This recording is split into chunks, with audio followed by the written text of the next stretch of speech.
Hello. Hello, this is Dr. Casey Crisp calling. I had so much fun making the last video that here I am with another one. How does it get any better than that? This time I have a little story that illustrates an access consciousness tool. So here we go. So right after the advanced body class in Houston, which was like so amazing, like I talked to in the last video, 5 o'clock, it's time to go. We're closing up and I can't find my rental car keys. Now it's Sunday night at 5 o'clock. And I have a flight at noon the next day on Monday. So I go to the concierge. They can't help me. I have a couple 20-year-olds behind the front desk of this fancy Westin hotel who can't give me the name of a tow truck that they recognize. Finally, a supervisor comes, oh, why don't you Google tow trucks? Okay, good. Anyway, so they give me the names of people. I start calling. Oh, and this gets better because I have to call not on my own phone because I just bought a brand new iPhone. I have to borrow a phone from my friend Danielle. Thank you, Danielle, to make these calls because my phone's not set up yet. My old one's turned off. So I make these calls and the first guy can't do it, but he could do it at 9 o'clock the next day. I call a second guy, he can't do it either. So I'm like, okay. I call back the first guy, I say, okay, you can be here at 9 o'clock. You have the key in stock because it was a fancy 2020 car. Nobody had the keys. Yes, 9 o'clock tomorrow morning. Okay. So I call around. I get some other information about AAA road service and towing and all this kind of stuff. And I go out to dinner. I take an Uber because I can't drive my car because my car keys are lost and I can't get in the car. Take an Uber out to dinner to my favorite restaurant. I come back. And then in the middle of the night, I realize, I really should check on this. So first thing in the morning, like 6 a.m., I call AAA and find out what would be involved in having them come make a key for the car. And that would actually be free, except that they won't make a key for a rental car. They'll only make a key for a car that you own. And obviously I don't own a car that Hertz owns, so that didn't work. So I'm like, okay, I don't have any room for error here. I need to be at the airport at 12. 2 hours beforehand, 10. It takes about an hour to get to the airport, so I really need to be taking off at 9. I'm pushing the envelope as it was. So I thought, well, I'm going to call the guy that said he'd be there at 9 just to double check that he can be there at 9. So I phone him up and yes, we'll be there at 9. So I don't want to miss him, so I pack up my stuff, I get a taxi, and I get to the parking garage because my car is in a parking garage, which is another complication.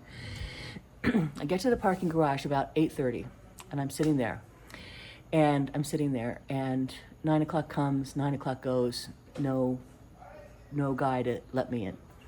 So I phone him about 9:20. Oh, they'll be there any minute now. So I wait, and I wait, and I wait, and I wait, and I call him again. Oh yeah, he's coming.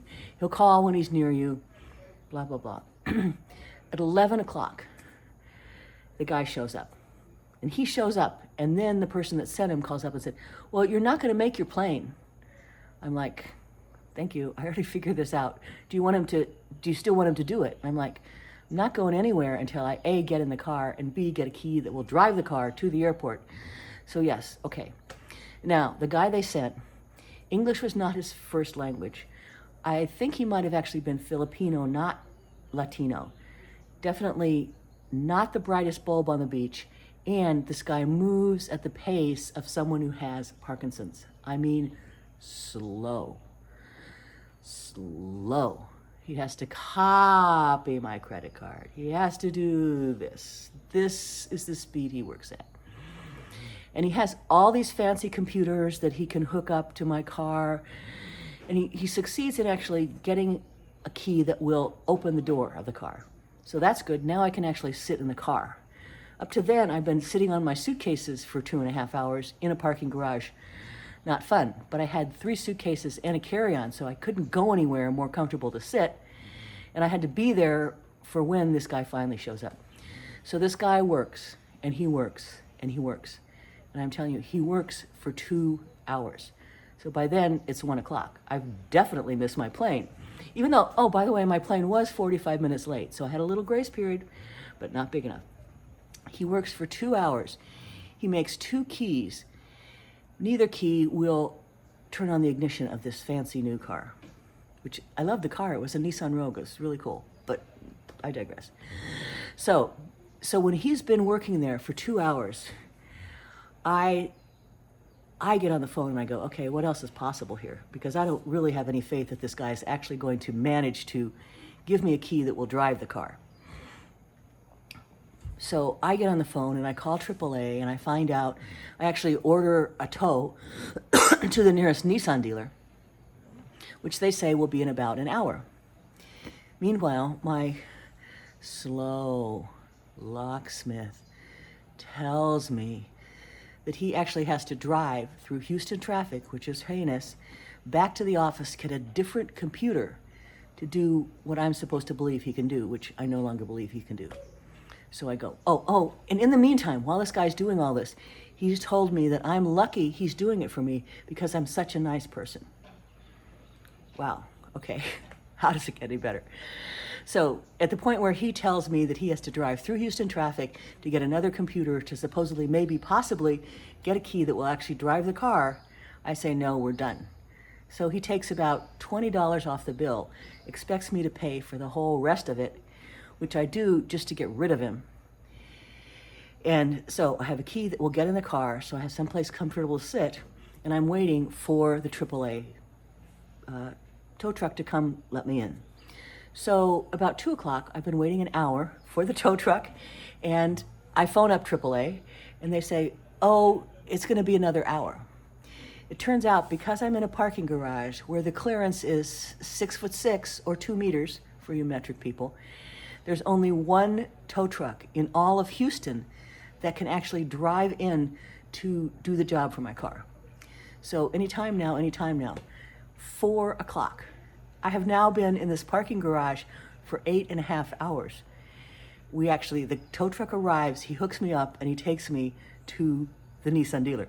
Now, this is the last minute that I could get to the Nissan dealer because I've talked to the Nissan dealer, they have the key, but it takes them 2.5 hours to program the key, and they close at 7. So if I don't get there by 4:30, I'm toast. They can't do it that day. So, and meanwhile, the wind comes in, a cold front comes in, it starts to blow like anything, and we're driving through Houston rush hour traffic to try and get to the Nissan dealer so that I can get my key made.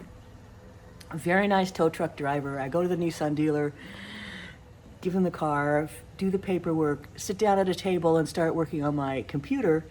And about half an hour later, the Nissan guy comes over and goes, oh, the car's finished, go pay over there.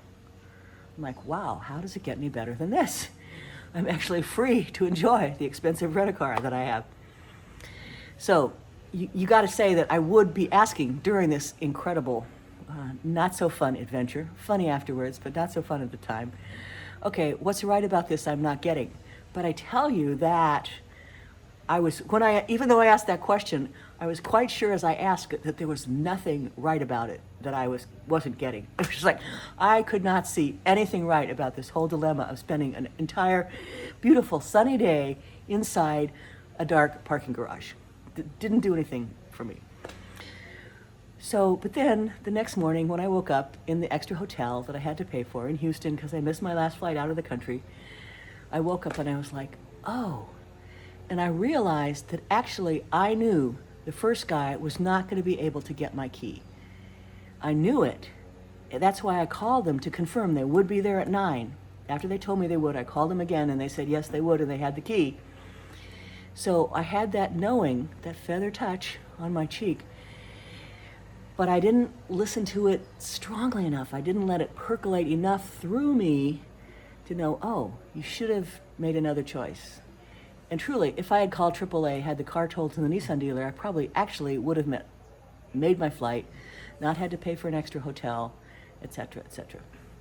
So the lesson is, what's right about this I'm not getting, but when you ask the question, you can't have a decision underneath it. You can't be thinking, oh, there's nothing right about this I'm not getting, because if you think that when you ask the question, that's a judgment, and that judgment is going to sabotage your question. So the moral of the story is, when you think somebody's not going to do something and you call them and they say yes, don't listen to what comes out of their mouth. Listen to what you, inside of you, know. And when you ask a question like, what's right about this I'm not getting, make sure you don't have any stupid decisions underneath that are keeping you from getting the information. And how does it get any better than that? I get a story and I get fun making a video for you guys. So how does it get any better? Thanks.